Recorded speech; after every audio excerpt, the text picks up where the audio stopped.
आज हम 19 लोगों का लिस्ट जारी कर रहे हैं। पूरा ट्राइबल समाज तो संदेश दे रहा है, ओबीसी महासभा भी अपने आरक्षण के लिए हमारे साथ में खड़ा है, एससी समुदाय खड़ा है। और सेंट्रल का बजट एशियाड में जो घपला हुआ है वो आदिवासी बजट था, जिसमें एशियाड कराया है ना।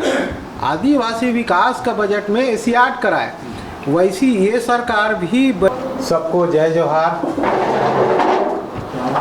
जैसा कि आप जानते हैं कि छत्तीसगढ़ में पहली बार सर्व आदिवासी समाज के माध्यम से चुनाव लड़ने का ऐलान किया गया था और चुनाव लड़ने के लिए एक राजनीतिक दल होना ज़रूरी है।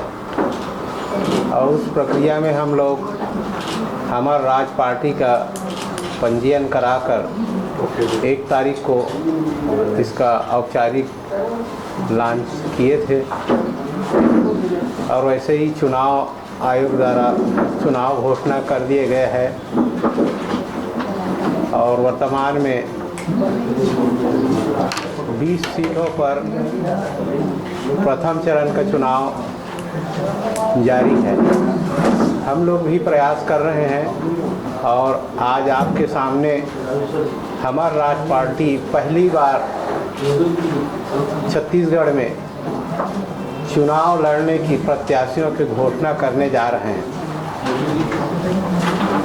हम लोगों ने पहले कहा था कि 50 से 55 सीट पर चुनाव लड़ेंगे, लेकिन परिस्थितियां कुछ बदल रही है और लोगों की भावनाओं का ख्याल रखते हुए ये आगे बढ़ सकता है सीटों की संख्या। आज हम 19 लोगों का लिस्ट जारी कर रहे हैं, अभी आपको प्रस्तुत करेंगे। ये प्रथम सूची है। 1-2 दिन के बाद दूसरी सूची भी स्क्रीनिंग कमेटी से पास होकर आएगी। सर्व आदिवासी समाज के हमार राज पार्टी के कार्यालय है। हमारे बीच महेश सरावटे जी हैं, जो पार्टी के कोषाध्यक्ष हैं। आज पार्टी ने 19 प्रत्याशियों की घोषणा की है। हम जानेंगे सरावटे जी से कि किन किन मुद्दों से चुनाव लड़ रहे हैं। नमस्कार, आपके चैनल को अवसर दिए उसके लिए बहुत बहुत धन्यवाद। मैं राष्ट्रीय कोषाध्यक्ष महेश सरावटे। हम लोग का जो प्रमुख मुद्दा है ट्राइबल के ऊपर फोकस रहेगा और अनुसूचित क्षेत्र के ऊपर फोकस रहेगा, क्योंकि आज भी आप जंगल पट्टी में चले जाएं, अनुसूचित क्षेत्र में चले जाएं, वहाँ बेसिक चीज़ें नहीं हैं हमारे भारत देश की। बिजली के लिए मांग किए हैं कुछ दिन पहले बलरामपुर ज़िला में, उस गांव में बिजली नहीं है। पानी के दिनों में सांप बिच्छू घुस जाता है, बच्चे पढ़ नहीं पाते। तो कितनी गंभीर बात है, देश आज़ाद होने के बाद भी ना हमारे पास बिजली है। राशन दुकान के लिए हमको 1 सप्ताह लगता है जाने और आने में। पोटली बांध के एक व्यक्ति जब चलता है तो 7 दिन में वापस अपने घर पहुंचता है। वहाँ ना बिजली है ना रोड है। रोड ऐसे है कि आप वहाँ गाड़ी नहीं चलाते। आप नेशनल हाईवे की बात छोड़ दो, रायपुर टू जगदलपुर, उससे आप 5 किलोमीटर अंदर जाएंगे तो वास्तविकता हमारे अनुसूचित क्षेत्र का आपको आ जाएगा। आज भी वहाँ पेड़ों के जड़ों से जो पानी निकलता है, झरना, उससे पानी लेते हैं। आपका रेत रहता है जो नदियों में, उससे पानी निकालते हैं।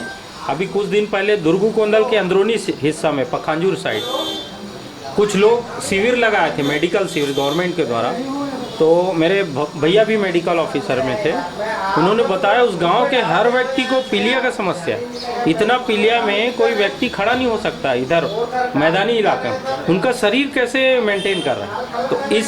तो बोला बेसिक जो चीज़ है पानी के कारण हो रहा है, गंदा पानी पीने से। तो ये स्थिति है आज बस्तर और सरगुजा संभाग का। तो हम जल जंगल ज़मीन के लिए लड़ रहे हैं, अपने अस्तित्व के लिए लड़ रहे हैं। और छत्तीसगढ़िया समाज जिनको अपना संवैधानिक अधिकार नहीं मिल रहा है, उनके साथ हम बिल्कुल खड़े हैं। हम ओबीसी महासभा के साथ बात कर लिए, एससी समुदाय के साथ बात कर लिए, और जो जनरल समुदाय है यहाँ जो मूलभूत समस्याओं के लिए लड़ रहे हैं, सबके लिए खड़े होंगे। इसमें जो आरक्षित सीट है उसमें तो आदिवासी ही खड़े होगा, सामान्य सीट में हम सब समाज को अवसर देने का प्रयास कर रहे हैं। लगातार बात चल रही, हम घोषित किए थे कि 50 सीट के आसपास लड़ेंगे, लेकिन आंकड़ा बढ़ सकता है ऐसे हमें महसूस हो रहा है सर। सबसे ज़्यादा आदिवासी समाज का प्रतिनिधित्व सत्ता में होता है, उसके बाद भी इतने सारे जनप्रतिनिधि चुन के भेजने के बाद भी आप लोगों की समस्या का समाधान क्यों नहीं हो पाता? मैं एक प्रैक्टिकल नज़रिए से ये देखता हूँ, जैसे चाहे कांग्रेस पार्टी हो, राष्ट्रीय या बीजेपी पार्टी हो, उसमें जो संगठन में चलाने वाले हैं उसमें बड़े लोग हैं, उद्योगपति लोगों का हाथ है, पैसे वालों का हाथ है, बड़े समाजों का हाथ है। उसमें आदिवासियों को कोई पूछ फर्क नहीं है। तो जो भी डिसाइडिंग रोल रहता है वो बड़े लोगों का रहता है। तो एक मान लो आपकी एक कलेक्ट्रेट कार्यालय है, तो वहाँ कलेक्टर का चलेगा ना, एक बाबू का नहीं चलेगा। तो एक आदिवासी की हैसियत बाबू के समान है, चाहे कांग्रेस पार्टी में हो, बीजेपी में। वो जैसा करते हैं वो जी हुजूरी करने के लिए जाते हैं, वो आ से ऊ नहीं बोल सकते। हमारी समस्याएं ये हैं, आरक्षित क्षेत्र से हो, समाज के लिए आरक्षित किया गया, तो कम से कम आप समाज के बेसिक मुद्दों पे तो बात उठाइए। अगर वो उठाते तो आप हमको आंदोलन नहीं करना पड़ता। इस लोकतंत्र के पर्व में हमको आज ये राजनीति नहीं करना पड़ता। आज भी हम राजनीति करने नहीं आए हैं, हम अपने अस्तित्व के लिए लड़ रहे हैं और समाज को पूछ के लड़ रहे हैं। हमारा कॉन्सेप्ट जस्ट उल्टा है।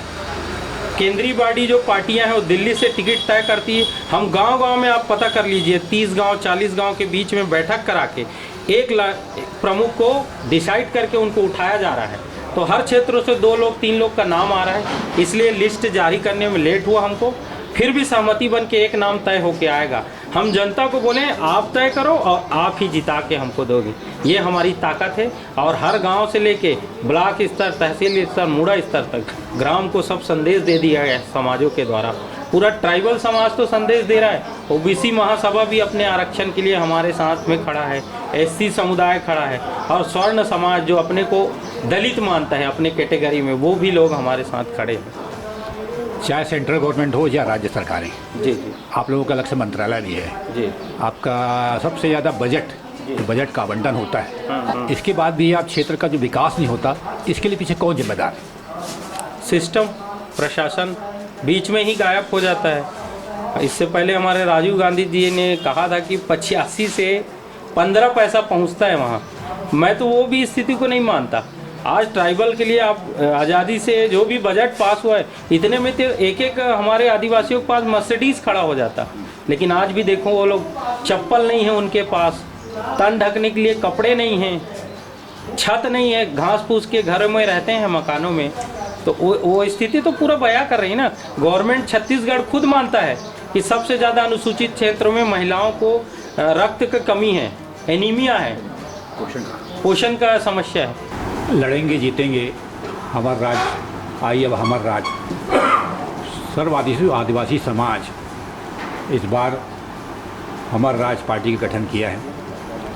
आज अपने पार्टी कार्यालय में लगभग 19 सीटों का प्रत्याशियों की घोषणा किया है और आने वाले भविष्य में और सीटें का और प्रत्याशी मैदान में उतारेंगे। हमारे बीच पार्टी के कार्यकारी अध्यक्ष BS सरावटे जी हैं। आइए उनसे कुछ सवाल जवाब करते हैं। सबसे पहले सरावटे जी, आप किन मुद्दों के लेके मैदान में उतर रहे हैं? बिंदु तो बहुत सारा है, लेकिन ये दोनों सरकार छत्तीसगढ़ बनने के बाद बीजेपी और कांग्रेस के आई, उन्होंने आदिवासी समाज से बड़े बड़े वादे किए थे, उसमें से एक भी वादा पूरा नहीं हुआ है। और उन्हीं वादों के लिए हम लगातार 5 साल से आंदोलन करते रहे कि आपने वादा किया है और ये हमारी संवैधानिक मांग है, इसको पूरा करिए। इनके उस समय के नेता और PC चीफ मोहन मरकाम से लेकर अनिला भेड़िया, कवासी लखमा, शिशुपाल सोरी, प्रेम साय सिंह, ऐसे तमाम लोग आके हमारे मांग पत्र में अपना दस्तखत की हैं और सरकार बन गई, तो उसमें से एक भी बिंदु को पूरा नहीं किए लोग। हम लोग चर्चा भी किए, कई बार मिले भी, लेकिन मुख्यमंत्री ने कोई रिस्पांस नहीं दिया। और हमारे आदिवासी विधायक जो कांग्रेस के हैं, उन्होंने भी कोई ध्यान नहीं दिया। और अंततः समाज ने ये सोचा कि ये दोनों पार्टियां सिर्फ आदिवासियों का शोषण कर रही है। इसलिए समाज के लोग जो गांव में रहते हैं उन्होंने भी हमको सुझाव दिए और मांग किए कि अगर राजनीति से समस्याओं का समाधान होना है तो क्यों न समाज को सत्ता की ओर ले जाया जाए और समाज चुनाव लड़े। हमने काफ़ी सोच विचार किया और 5 दौर का पूरे समाज के बीच में जाके बात किए और आम सहमति बना कि चुनाव लड़ना चाहिए। हालांकि हम लेट हुए पार्टी गठन में, क्योंकि प्रक्रिया लंबी होती है और समाज का जब तक अनुमति नहीं मिलेगा हम आगे नहीं बढ़ पाते हैं। लेकिन समाज ने अनुमति दिया और हम आगे बढ़े और आज की तारीख में हम छत्तीसगढ़ में हमार राज पार्टी जिन्होंने नारा दिया है अब की बार आदिवासी सरकार, लड़ेंगे जीतेंगे, अब भाई हमार राज, ये नारा को गूंजने के लिए 19 विधानसभा प्रत्याशी आज की तारीख में हम घोषणा कर रहे हैं। 2 दिन बाद प्रथम फेज का चुनाव जो है शेष प्रत्याशी का भी हम घोषणा करेंगे और उसके बाद जो द्वितीय फेज का है उसको 20-21 तारीख को उसका भी जीतना, और मेरे ख्याल से हम लोग 50 से 25 सीट का वादा किए थे, लेकिन जैसा रिस्पांस मिल रहा है समाज में और जनता की अपेक्षा है तो हम 70 सीट के आसपास हम प्रत्याशी खड़े कर पाएंगे, ऐसा उम्मीद लग रहा है। भाजपा हो या कांग्रेस की सरकारें,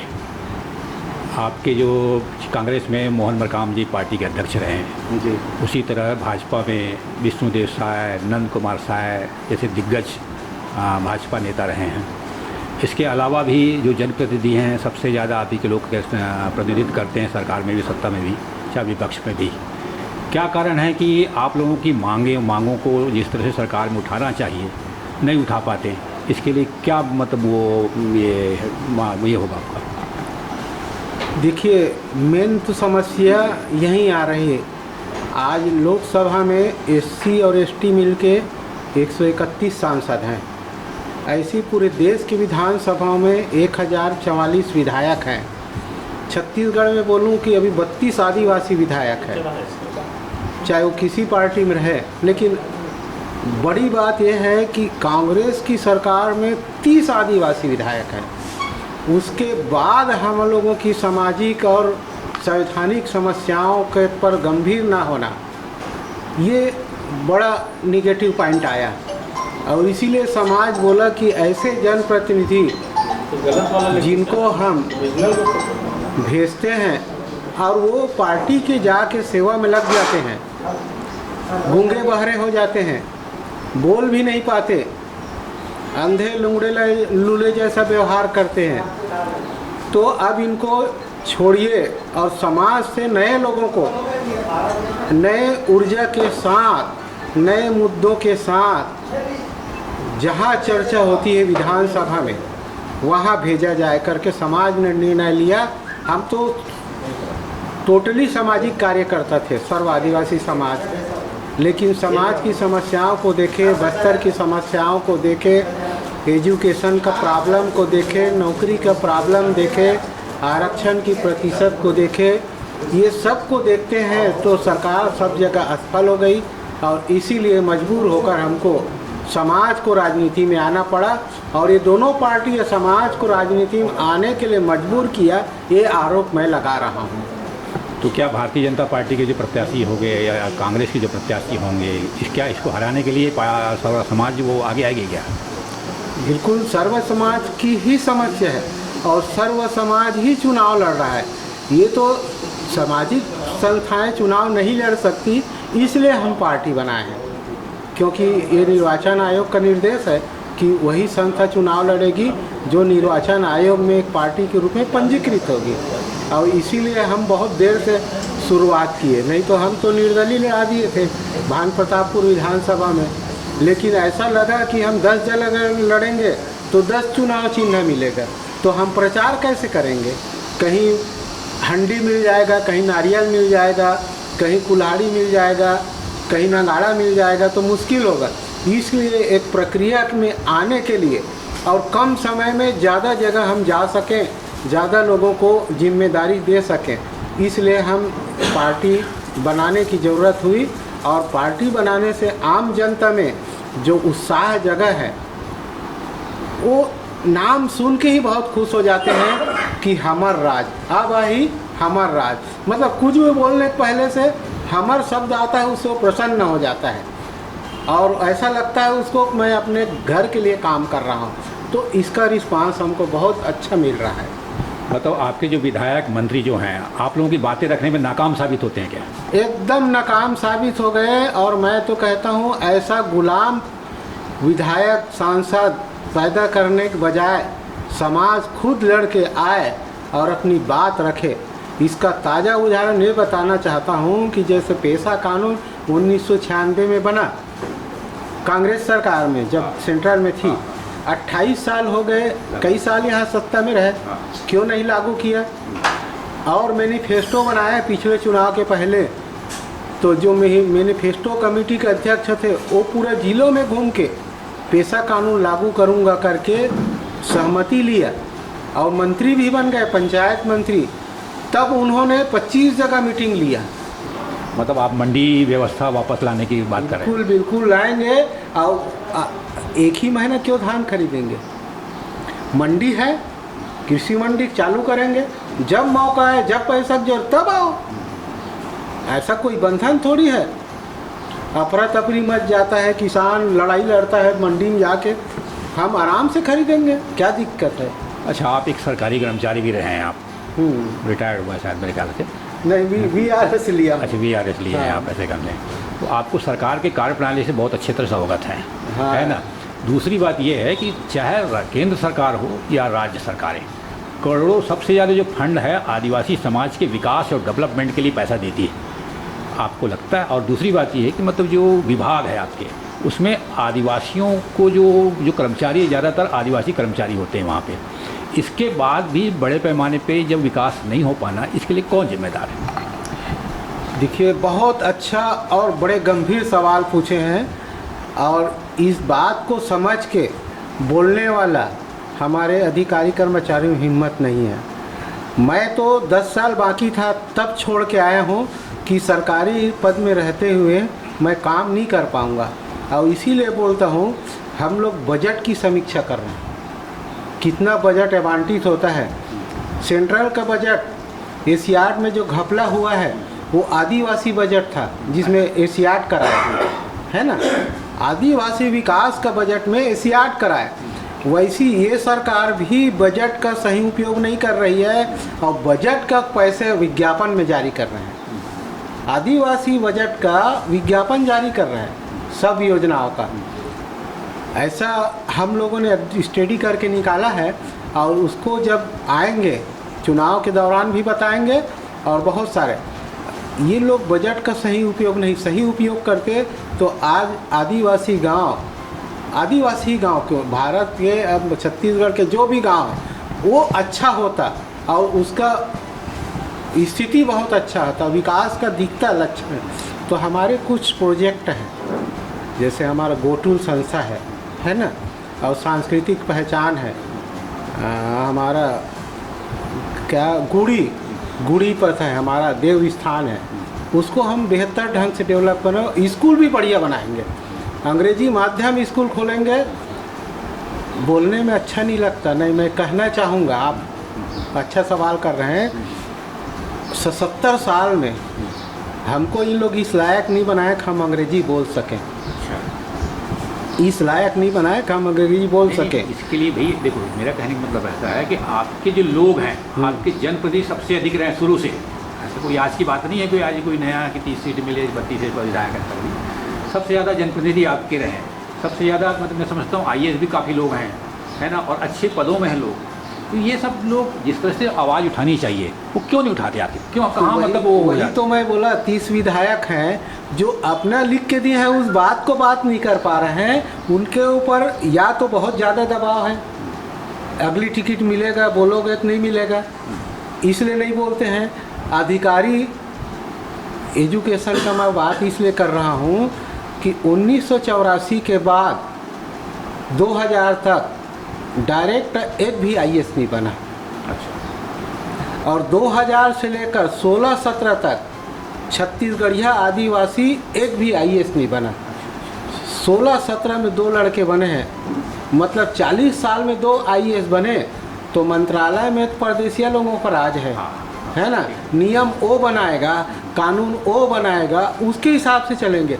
और हमारे लोग जो स्टेट गवर्नमेंट सर्विस से आते हैं, डिप्टी कलेक्टर से पदोन्नति हो भी जाता है तो उसको आईएएस बन भी जाते हैं प्रमोशन में, तो उसको बाबू बना कर रखते हैं, कलेक्टर नहीं बनाते हैं। देश प्रदेश की सभी बड़ी खबरों से जुड़े रहने के लिए हमारे YouTube चैनल को लाइक, शेयर और सब्सक्राइब करना ना भूलें। साथ ही लेटेस्ट खबरों के लिए बेल आइकन को प्रेस